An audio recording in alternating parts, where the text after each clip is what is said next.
Bom, eu vou falar um pouco sobre o filme Laranja Mecânica, que na verdade é um livro que foi escrito por Anthony Burgess e o filme foi dirigido por Stanley Kubrick. Bom, o filme conta a história de um rapaz, né, chamado Alexander Delarge, que no qual ele é um adolescente, mas que ele comete vários delitos, entre eles a ultraviolência, estupro e roubos. Bom, ele tem uma gangue, na qual ele os chama de Drugs, que é uma palavra que se vem do russo, que significa camaradas, colegas.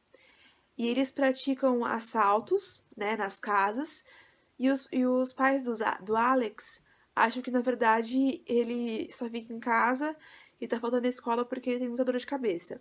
Bom, na primeira parte do filme, mostra eles assaltando uma casa, né, de um casal, e eles conseguem entrar na casa, estupram a mulher e agridem, né, os dois, mas o homem para na cadeira de rodas.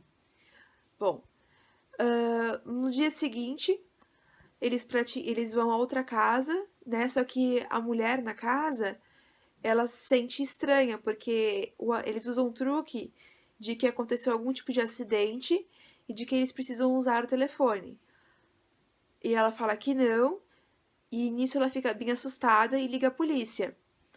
Só que nesse meio de tempo, somente o Alex da gangue, ele consegue entrar e ele mata essa mulher.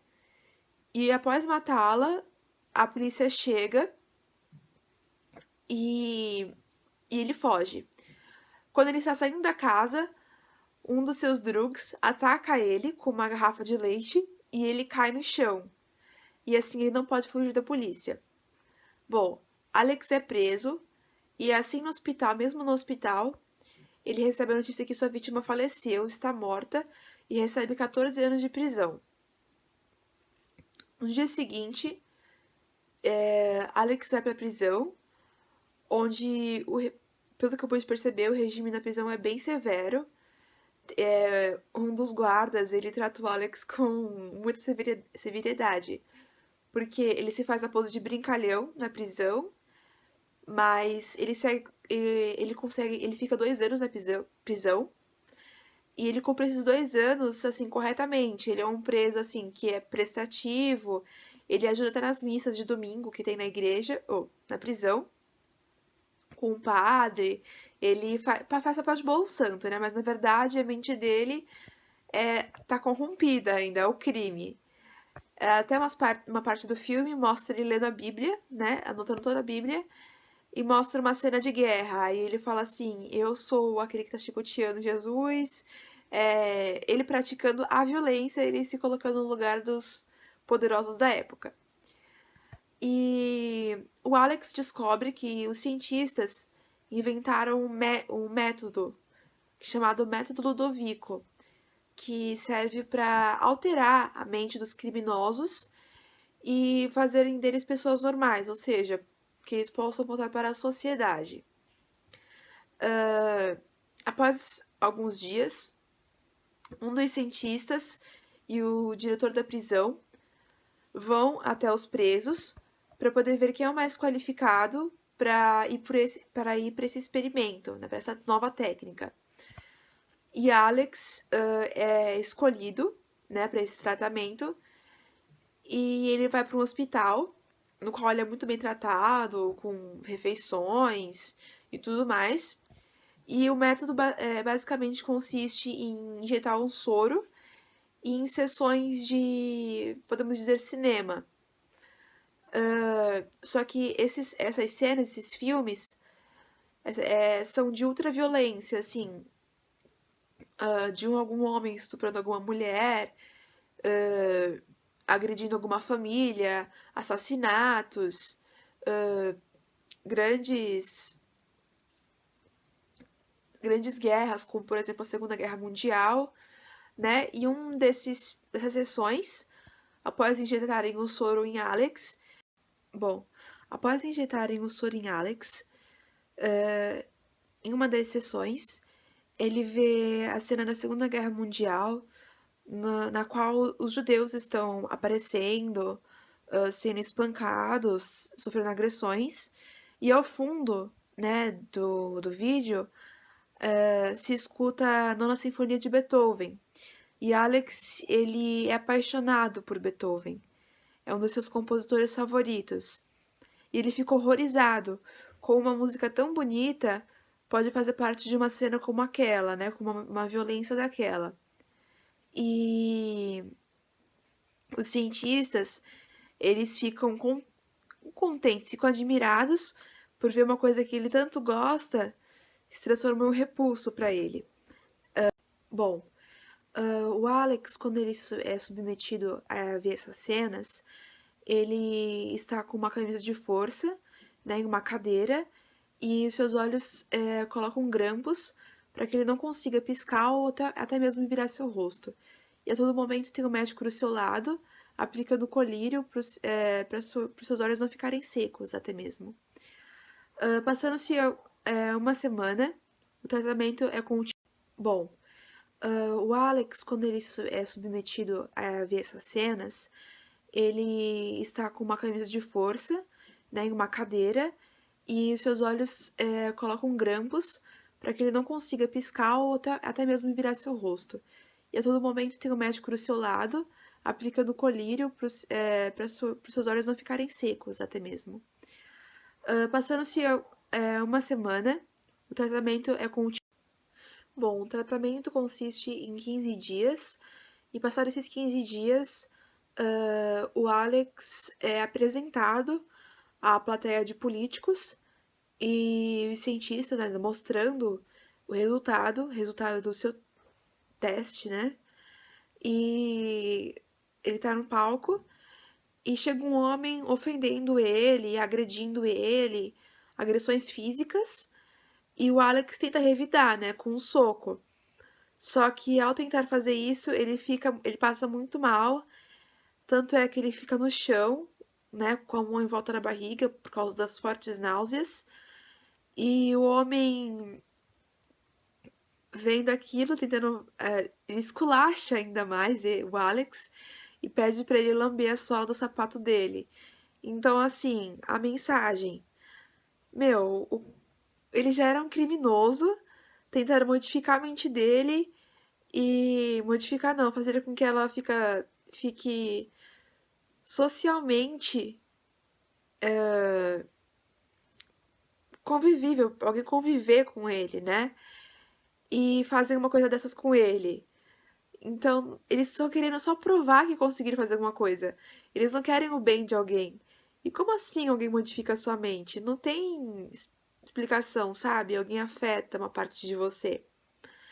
Mas Alex lambe a sola do sapato dele e após bom, após a conclusão, né, de demonstrar que Alex está curado, ele volta, né, para casa e ele encontra a mãe dele.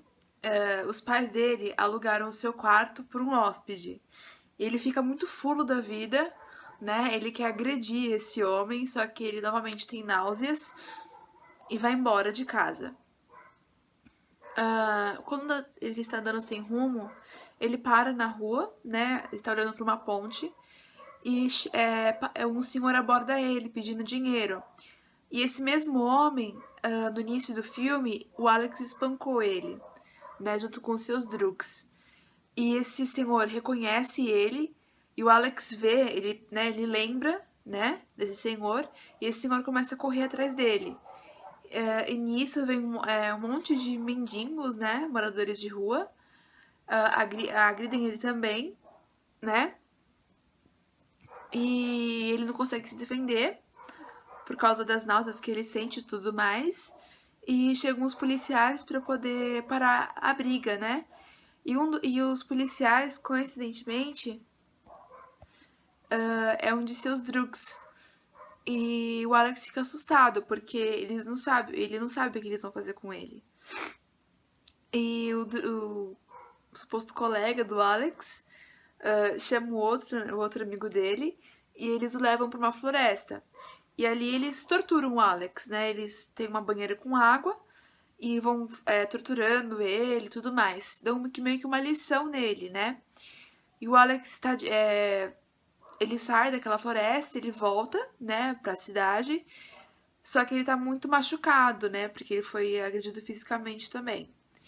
E ele para em uma casa, e nessa mesma casa ele tinha, com seus drugs, ele tinha assaltado, estuprado a mulher do dono da casa e o agredido fortemente fisicamente. E ele pede ajuda e esse senhor dá comida pra ele, deixa ele tomar banho. E esse senhor chama uns amigos dele, uns psicólogos, que vão fazendo exames com o Alex, perguntando como que funciona esse experimento, né, como ele se sente. E uma dessas conversas, o Alex diz que se ele escutar a Nona Sinfonia de Beethoven, que é uma das prediletas dele, ele se sente muito mal. Ou seja, isso acarretou, se ele ouvir, isso se acarretou a coisas ruins, né? E daí, quando ele está jantando, na bebida dele tem um sonífero. O Alex desmaia e eles o levam pra uma casa e começam a tocar uma sinfonia.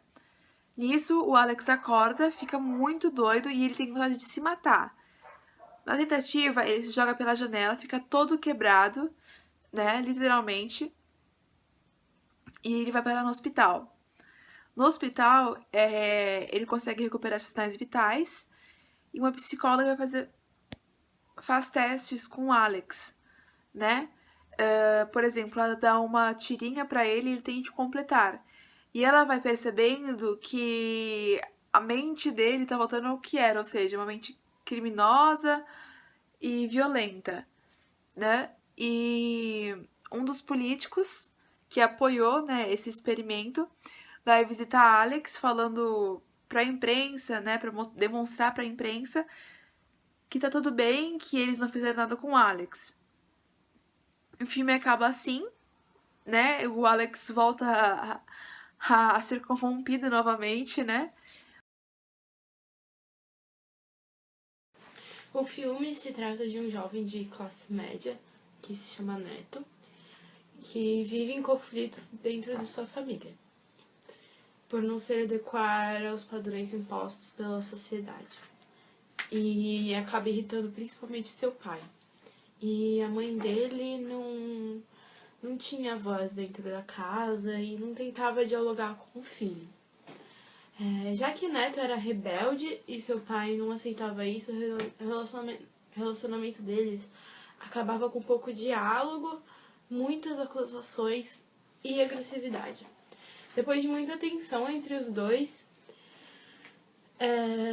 o pai do Neto encontra um cigarro de maconha que caiu do casaco do filho dele, Neto, e resolve interná-lo num hospício onde sofria humilhações, era ignorado pelo médico psiquiatra, tomava drogas anestésicas e muitas outras, e ele chegou a ser tratado com um tratamento de eletrochoque. Depois de muitas vezes para sair de lá, depois de pedir muitas vezes para sair de lá para sua família, ele é liberado, mas tudo que ele passou deixou uma marca enorme nele e afetou muito a vida dele, profissional, com amigos, essas coisas. E ele não conseguiu voltar a ser o mesmo, né? E se encaixar nos padrões, e aí acabou voltando para outro hospício, porque ele teve um surto numa festa que ele foi. Já no segundo hospício, ele tenta chamar a atenção, mas não consegue. Até o momento que ele é preso pela segunda vez em uma cela e tenta incendiá-la. Depois disso, ele foi libertado e já que chamou a atenção do pai dele, né? E o filme acaba com o Neto envelhecido e traumatizado pelas experiências horríveis que ele passou. Já entrando em Foucault, o filme fortalece a luta antimanicomial. Ao mostrar a dor encontrada em espaços que controlam e reprimem as pessoas para transformá-las em corpos disciplinados e dóceis, por não terem um comportamento que se encaixa nos padrões da sociedade.